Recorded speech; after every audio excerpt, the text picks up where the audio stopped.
Hi everybody, my name's Axton Isley.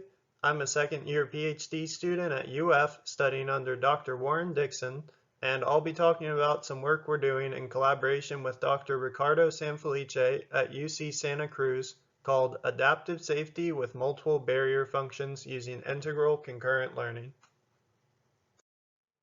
The objective of this paper is to design a controller that renders a set of states forward invariant in the presence of uncertain dynamics. We assume that the uncertainty is linearly parameterized in the form of an unknown vector theta, and that the safe set S can be described as the zero sublevel set of a vector-valued barrier function candidate B. The function B is essentially a stacked vector of multiple scalar barrier function candidates. Our development is based on theoretical results from the cited work, which studied forward invariance of sets for hybrid systems. Our paper specializes these results to the continuous time case. Just for this slide, we'll pretend that the parameters theta are known in order to provide some background details about the approach in this work. Given a continuous controller kappa, we can show that the safe set S is forward pre-invariant if the closed-loop dynamics satisfy a non-increasing condition with respect to the gradient of each barrier function B in a particular region outside the boundary of the safe set. It's worth noting that these conditions are different from popular results using Nagumo's theorem and are applicable even when the gradient of the barrier function vanishes. For simplicity, we give our results in terms of forward pre-invariance, which means forward invariance except that maximal solutions to the closed-loop dynamics aren't necessarily complete. And forward invariance just means that solutions starting within the set S stay in S for all of time.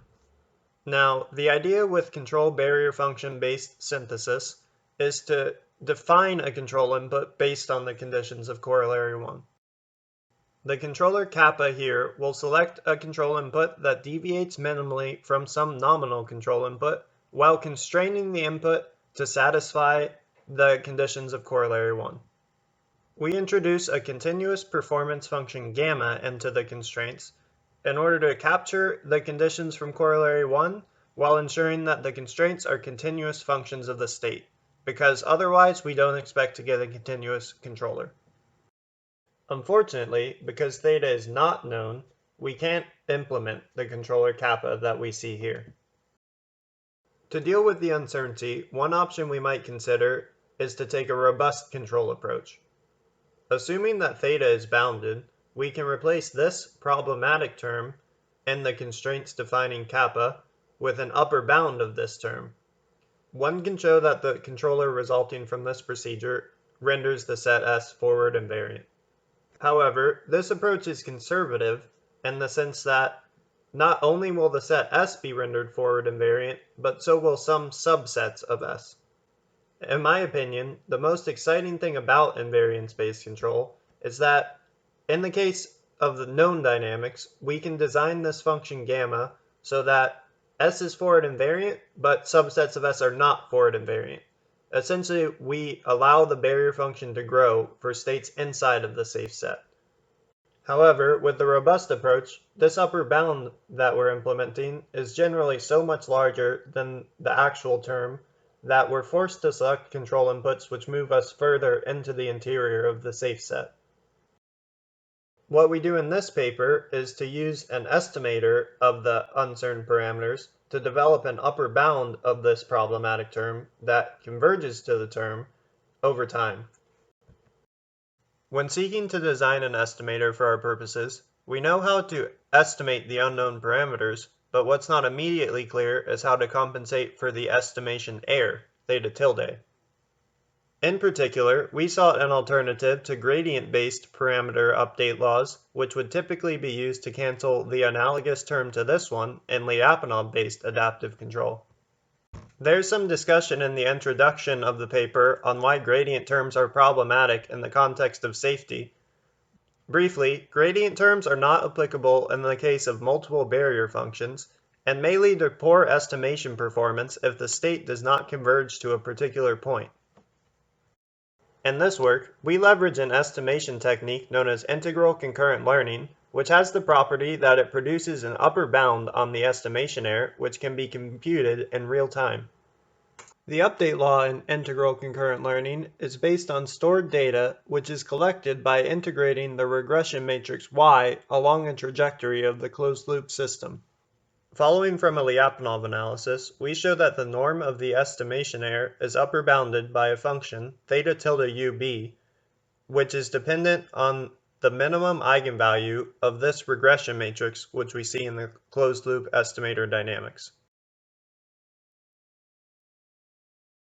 The important thing to note about theta tilde ub is that at any point in time, this regression matrix is stored in memory, and we can numerically compute its minimum eigenvalue. If we also assume that the unknown parameters are bounded, then we can upper bound this initial estimation error term in theta tilde ub, and consequently the entire term can be computed online. Moreover, what this exponential term tells us is that if the minimum eigenvalue lambda min becomes positive at some point in time, then the estimation error and the upper bound theta tilde ub exponentially converge to 0. And generally, we can design our algorithm so that once the minimum eigenvalue becomes positive, it stays positive for the rest of time. Whether or not the minimum eigenvalue does become positive is obviously not guaranteed, but it is something that can be determined online. And so what we do in our approach is we take this problematic term from the dynamics featuring theta, we replace it with theta hat and theta tilde, and then we upper bound the theta tilde term using our computed theta tilde ub function. And that's what the adaptive term in this function theta con is doing, while the robust term is just there because the adaptive term may actually be larger than the robust term at the initial time. That being said, I'll emphasize that given this minimum eigenvalue condition, then over time this theta tilde ub term becomes very small. Consequently, theta hat becomes very close to the actual parameters theta, and the adaptive term and this theta con function becomes very close to the actual term that we wish to estimate. Meaning that, roughly speaking, the term theta con and this upper bound here converges to the function that it's upper bounding. Recalling that our previous controller had constraints that looked like this, and then replacing the uncertain term with our new theta con term, we define a new implementable QP kappa star here. Subject to some additional assumptions, we show that this new controller ensures safety in the sense that it renders the set S forward pre-invariant. The most restrictive assumption in this work is this feasibility condition, where we assume that for each state, a control input exists which satisfies the constraints. This is similar to assuming that one has a control barrier function. I'll circle back to that discussion in a couple slides when I talk about future work. In the paper, we use a simulated example to illustrate the controller where the dynamics are nonlinear and the safe set is encoded using 3 barrier functions, and that's going to be this orange region that you see in this image. So what's happening here is we designed some nominal controller to track this dotted line, but the dotted line leaves the safe set, and so the safety controller is going to have to come in and modify that nominal controller in order to ensure that the trajectory remains within the safe set. So the thing to notice is that this upper bound theta tilde ub is initially quite large, and that's why towards the beginning of the simulation we see the actual trajectory deviating from the nominal trajectory, even though the desired trajectory lies within the safe set. However, over time, as integral concurrent learning collects more data, this theta tilde ub decreases, as does the actual estimation error, and the trajectory of the system is allowed to approach much closer to the boundary of the safe set. So that's the end of our development, and now I'll just wrap things up with some final thoughts. As I mentioned previously, we make the strong assumptions in this work that the developed controller is both feasible and continuous. I think that feasibility in particular is the most significant open issue in barrier function-based synthesis.